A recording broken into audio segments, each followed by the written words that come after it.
You think cowboys were tough because they rode horses, fought rustlers, and spat tobacco like it was their job. That's nothing. Real toughness was chewing down a pot of fat-soaked beans after 3 days without a proper fire and thanking the cook for it. Because out on the trail, food wasn't about taste. It was about not dying. Beans, butter, and gut rot. Let's start with the all-time cowboy favorite, beans. You might be thinking, oh, beans. That doesn't sound so bad. Well, let's clarify something. These weren't your grandma's chili beans. These were hard-as-rock pinto beans soaked in whatever water they could find and cooked in a black iron pot coated with lard so old it had turned the color of rust. And if you're wondering about the flavor, picture this. The pot hadn't been properly cleaned in weeks. Not out of laziness, but because they believed the crust added seasoning. That crust, layers of dried grease, burnt beans, maybe a few flies that got cooked in. It was basically culinary archaeology. Each layer told a story, and none of them were good.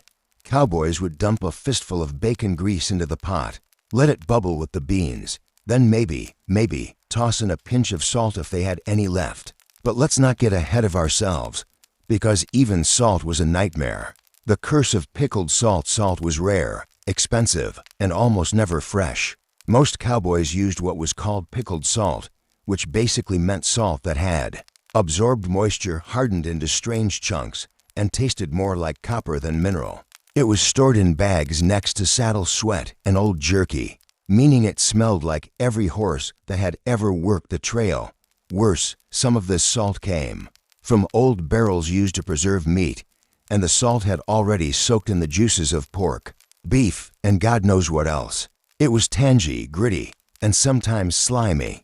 Cowboys called it meat rock. You didn't sprinkle it. You chiseled it off with your knife, hoping it wouldn't chip your tooth on the way down. And still, they craved it. Why? Because dehydration hit fast under the sun, and salt helped them hold on to whatever water they had. Even if it made you gag, you ate it, or else you passed out. Jerky that fought back. Jerky sounds appetizing until you remember how it was made on the frontier. Cows weren't always butchered fresh. Often, they were dying already, old, injured, or limping to slow for the herd. Cowboys would slice off what they could, hang it in the sun, and let nature dry the meat. No spices, no smoke, just wind, dust, and raw sunlight. By the time it was done, the jerky had the consistency of saddle leather and tasted like a piece of a boot. Cowboys would gnaw on it for hours, often sticking it in their cheek like chewing tobacco to soften it with saliva before attempting to swallow. Some used it as a tool first, to patch holes in boots, keep saddles from squeaking, or swat flies. Then they'd eat it. It was a snack and equipment.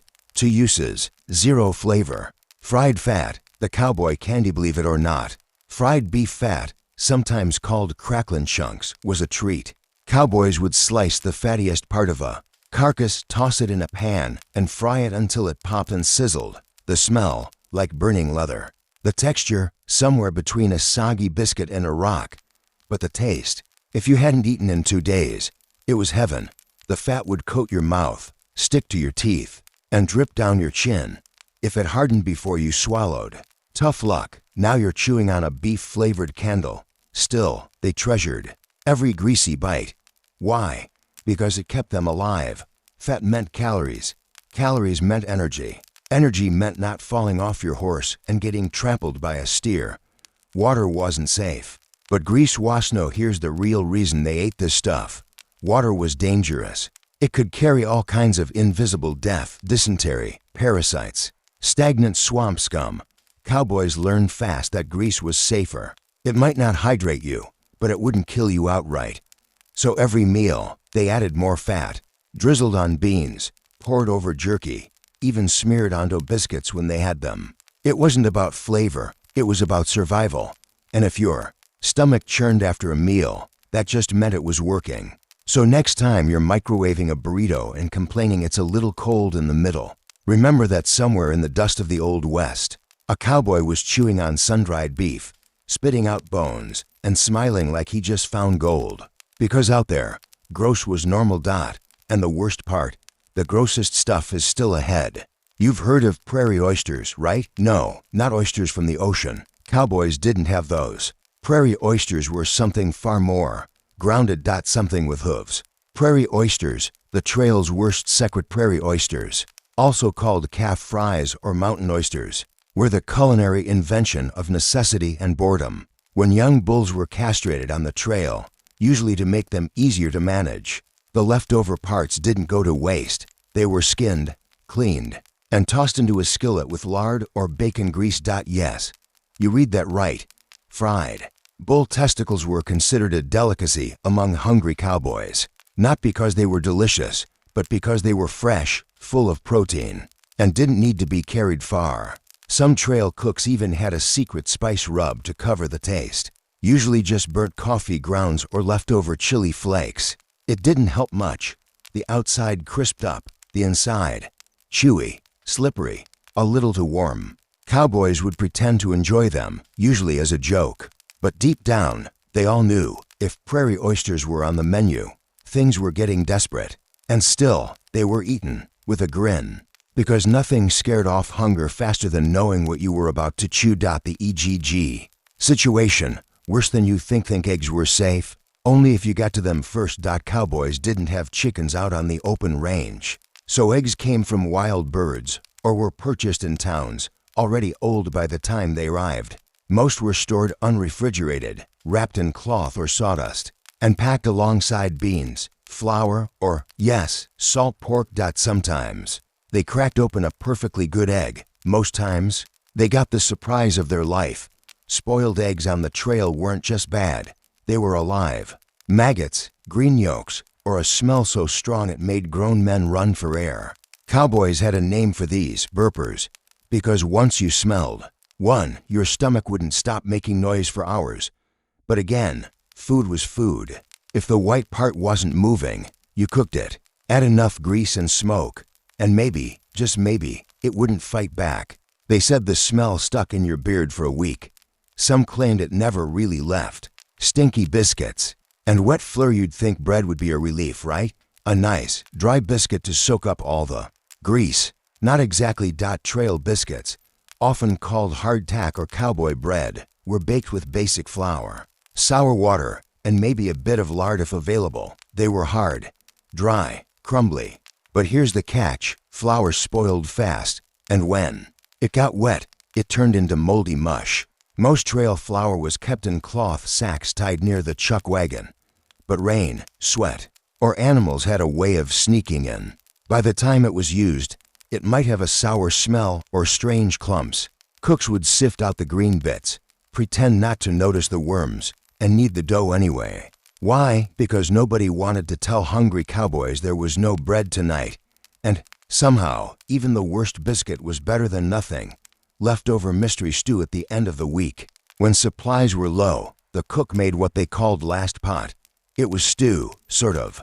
A mash of whatever was left: overcooked beans, jerky bits, crackling fat, maybe a strip of old bacon or something scraped off the bottom of the wagon pan. Some even tossed in prairie oysters to thicken the flavor. It smelled like old socks, tasted like despair, and was served hot. If you were lucky, it had chunks. If you weren't, it had hair, the sense of smell. Gone. After weeks of this kind of food, something strange happened. Cowboys stopped reacting. Their noses adjusted. A spoiled egg smells fine. A fried organ, bit chewy, but fills the gut. It wasn't that they liked it. They just stopped noticing, because the West wasn't about comfort. It was about making it to the next sunrise without falling off your horse from weakness. If it was edible, it went in, and you thanked the cook with a grunt, a nod, and maybe a second helping. When flavor didn't matter, cowboys didn't talk about flavor. They talked about kick. If a dish made your jaw ache, it had kick. If it made your stomach twist, it had real trail power. And if it made your eyes water, that was just bonus seasoning. The cook, often nicknamed something like Cookie or Dustpan, was a mix of genius and daredevil. He risked it all over an open flame, surrounded by flies, smoke, and complaints. And still, somehow, he fed 10 men with 3 spoons of grease and something that used to moo. That was the real magic of cowboy cooking. They didn't have much, but they had guts. And sometimes that was literally dinner. When people think of cowboys, they imagine grit, sweat, and dust. They forget the taste of spoiled salt on a cracked lip, or the crunch of something alive and jerky. Salt that turned against Yousselt was life on the trail. It kept meat from rotting. It seasoned beans. It even served as currency in some parts. But it was also a liar, because once salt got damp, it clumped, then turned green, then black. Nobody threw it out. It was too rare. Instead, they scraped the top, chipped away the darkest parts, and dumped the rest into stew like it never betrayed them. Sometimes it added a kick. Sometimes it made your tongue go numb, that no one questioned it. They just chewed slower. Some trail cooks even kept flavored salt, which meant it had absorbed every smell of the chuck, wagon, raw meat, sweat, tobacco. They said it gave the beans character, and if someone complained, they got double. Rotten fat, the secret ingredient. Ever heard of soot? It's the hard white fat around a cow's organs.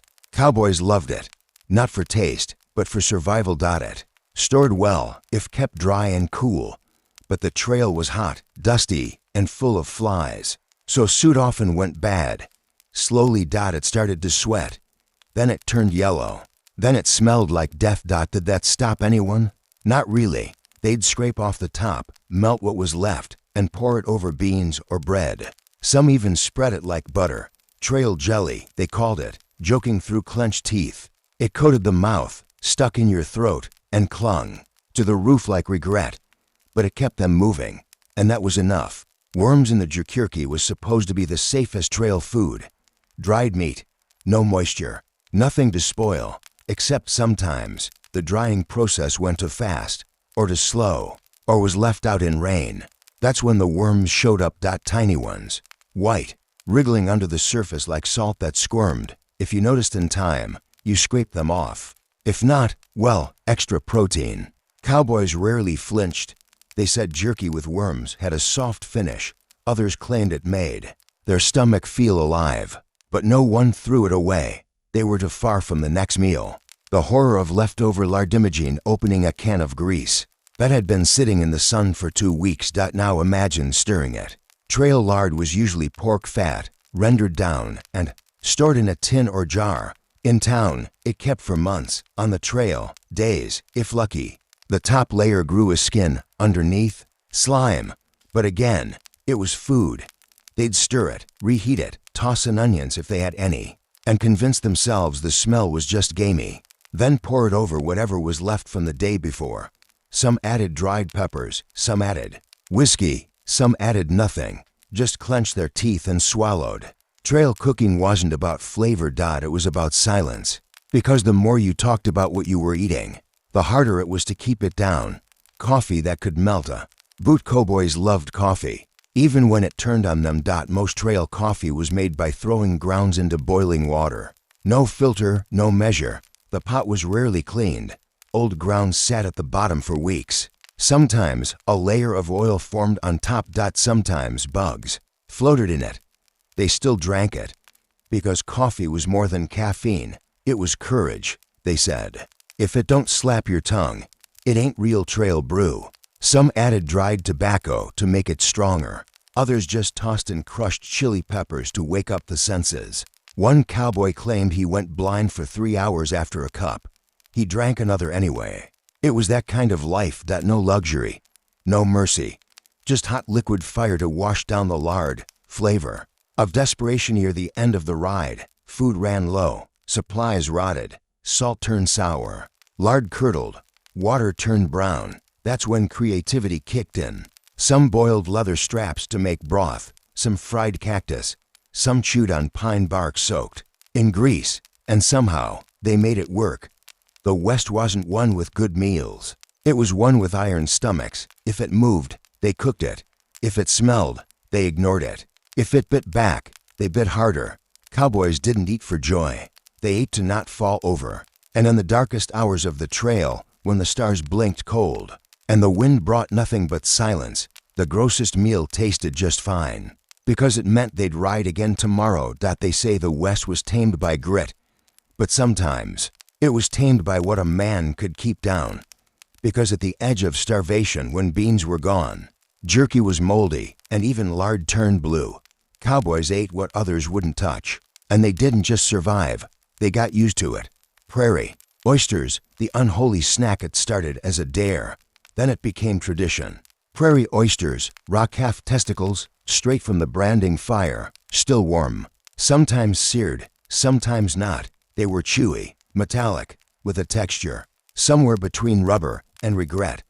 But on long drives, when meat was scarce and spirits were low, they lifted morale, or at least gave the crew something to talk about. Some fried them in grease. Some swallowed them whole. A few claimed they were an aphrodisiac, a joke that got less funny with each passing mile. One cowboy called them trail candy. Another said, if it don't make you gag, it ain't real. They never told the greenhorns what it was. Not until after the second bite. The blue chili incident. Every cook had a story, and most had at least one dish that shouldn't have existed. One infamous recipe was known simply as blue chili. It got the name from the strange color the beans turned after being cooked in a mix of rancid fat, dusty peppers, and rainwater that had been sitting in a rusty bucket. The beans bubbled. The smell cleared a 10-foot radius, and yet they ate it because it was warm and salty, and they didn't care anymore. One cowboy claimed it tasted like lightning. Another said it made him dream of dancing cows with human eyes. They served it 3 nights in a row. No one questioned it. They were too weak to argue. When meat stopped meaning anything, meat was meat, until it was in single quotes t. Near the end of some drives, when everything edible had spoiled, they started making tough choices. Raccoon, snake, buzzard. One crew even cooked a boot, soaked it, scraped it, and chewed it for hours. The joke was that it tasted better than the beans. The truth, it was the only thing left. And when they did find something fresh, like a rabbit or gopher, it was shared like treasure, cooked over coals, seasoned with bitter rotes, and split into slivers so thin they disappeared before the first swallow. It didn't fill the belly. It just reminded you it existed. The sick game of memory. The worst meals weren't the grossest. They were the ones that reminded you of real food. The crust of old cornbread that still smelled like home. The last spoon of molasses in a jar too small to share. The stale biscuit someone pulled from the bottom of their saddlebag, half covered in lint, still eaten with reverence. It wasn't the taste. It was the memory it triggered. And memory hurt more than hunger, because it reminded them of what they weren't going back to. Silence at dinner on the worst days. No one talked during meals. The fire popped. The wind moaned. Tin cups clinked. But no voices. Because if you named what you were eating, it became real. So they chewed, swallowed, stared into the flames. One cowboy said grace once for a stew made of boiled hide, cactus pulp, and blackened beans. Everyone laughed. Then everyone cried. Then they ate it anyway. The final flavor at the end of every cattle drive. When the herds were delivered and the money changed hands, the crew got one night in town. A hot meal, real bread, butter that didn't smell like feet. Some couldn't eat it. Not right away. Their stomachs weren't ready. One man threw up after his first bite of pie. He smiled anyway, because for months he'd survived on grease, bugs, and whatever crawled to slow. The pie was proof he made it. But deep down, many of them knew they'd never forget the trail flavors. They'd dream of blue chili. They'd miss the sting of burnt coffee. They'd remember the silence of supper under the stars. Because out there, where the food fought back and pride tasted like ash, they found something close to peace. Or at least something that didn't kill them. And for a cowboy, that was enough.